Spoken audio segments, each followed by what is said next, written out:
সারা পশ্চিমবঙ্গ আর জলের তলায়, উত্তর থেকে দক্ষিণ বিপর্যয়ের পর বিপর্যয়।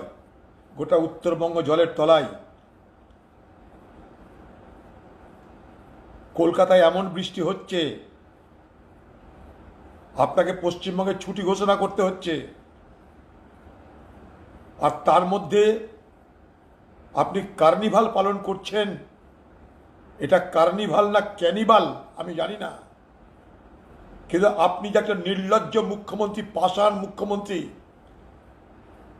এ বাংলার মানুষের বিপর্যয় দেখে, তাদের মৃত্যুর মিছিল দেখে আপনার হৃদয়ে কোনো অনুকম্পা নেই, কোনো সহানুভূতি নেই। তাই আপনি কার্নিভাল করতে পারেন, মানুষের মৃত্যুর মিছিল, তাদেরকে সামনে নিয়ে উৎসব করতে পারেন, নাচতে পারেন। মৃত্যুর মিছিলে নর্তকী হয়ে বাংলার মুখ্যমন্ত্রী কার্নিভাল নয়, এটা ক্যানিভাল পালন করছেন।